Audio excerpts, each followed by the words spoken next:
Once again welcome all of you. അപ്പോൾ ഇന്ന് നമ്മൾ നോക്കാൻ പോകുന്നത് നമ്മുടെ ഫ്രണ്ട്സ് റോമൻ കൺട്രിമെൻ വില്യം ഷേക്സ്പിയറിൻ്റെ one of the famous plays ആയിട്ടുള്ള ജൂലിയസ് സീസറിലെ ഒരു കുറച്ച് വരികളാണ്. അതിലെ ഒരു ക്യാരക്ടറായ മാർക്ക് ആൻ്റണിയുടെ അതിലെ ബെസ്റ്റ് ഫ്രണ്ടായിട്ടുള്ള ജൂലിയസ് സീസറിൻ്റെ മരണത്തിന് ശേഷം പറയുന്ന ഒരു സ്പീച്ചാണ്.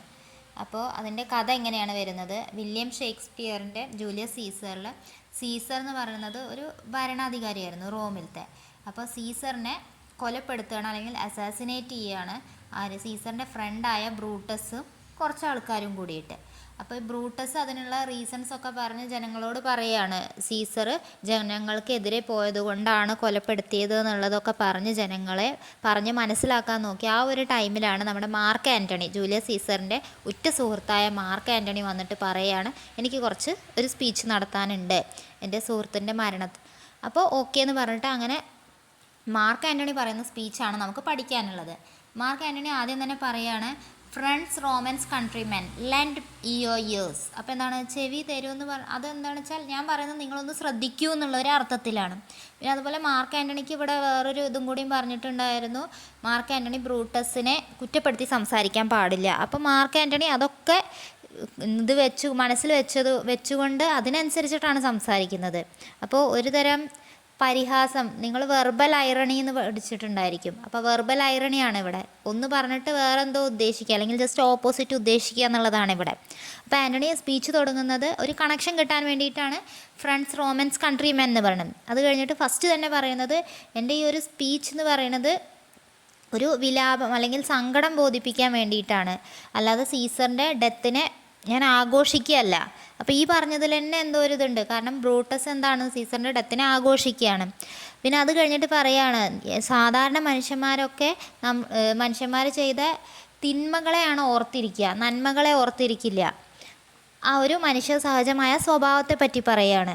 പിന്നെ അതുപോലെ പറയണ ബ്രൂട്ടസ് പറഞ്ഞു സീസർ എംബീഷ്യസ് ആണെന്ന്. അപ്പോൾ സീസർ എംബീഷ്യസ് ആണെങ്കിൽ സീസറിന് ഓൾറെഡി പണിഷ്മെൻറ്റ് കിട്ടി. എന്താണ്? സീസർ മരിച്ചു, അതാണ് പണിഷ്മെൻറ്റ്. പിന്നെ അതുപോലെ സർക്കാസം ഉപയോഗിച്ചുകൊണ്ട് പറയുകയാണ്, ഓണറബിൾ കൺട്രിമെൻ. ആരേനൊക്കെയാണ് ഓണറബിൾ എന്ന് പറയുന്നത്? ബ്രൂട്ടസിനെ, നമ്മുടെ സീസറിനെ കൊന്ന ബാക്കിയുള്ളവരേനെയാണ് പറയുന്നത്. അപ്പോൾ ആൻ്റണി അതുപോലെ ക്രൗഡിനോട് പറയാണ്, അവർക്ക് ഓരോരുത്തർക്കും എന്താണ് പേഴ്സണൽ റിലേഷൻഷിപ്പ് ഉണ്ടായിരുന്നു സീസറിനോട്, അതുപോലെ ആൻ്റണിക്കും പേഴ്സണൽ റിലേഷൻഷിപ്പ് ഉണ്ടായിരുന്നു.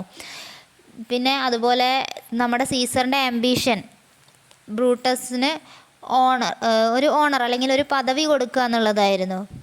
പിന്നെ അതുപോലെ നമ്മുടെ ആൻ്റണി പറയാണ് ക്രൗഡിനോട്, സീസറിന് പല പല കോൺട്രിബ്യൂഷൻസ് റോമിന് വേണ്ടി ചെയ്തിട്ടുണ്ട്. പാവപ്പെട്ടവർക്ക് പല ഉപകാരങ്ങളും ചെയ്തു കൊടുത്തിട്ടുണ്ട്. പാവപ്പെട്ട കുറേ ആൾക്കാരെ കൊടുന്ന് അവർക്ക് അഭയം കൊടുത്തിട്ടുണ്ട്.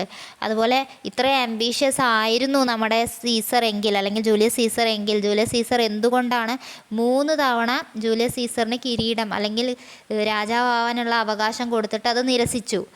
അത്ര ആംബീഷ്യസ് ആയിട്ടുള്ള ഒരാൾ അങ്ങനെ ചെയ്യുമോ? അതുപോലെ ഡയറക്റ്റ്ലി ബ്രൂട്ടസിനെ ഞാനൊന്നും പറയുന്നില്ല, പക്ഷേ എനിക്കറിയുന്ന കാര്യങ്ങളാണ് പറയുന്നത് എന്ന് പറഞ്ഞിട്ടാണ് മാർക്ക് ആൻ്റണി എല്ലാ കാര്യങ്ങളും പറയണത്.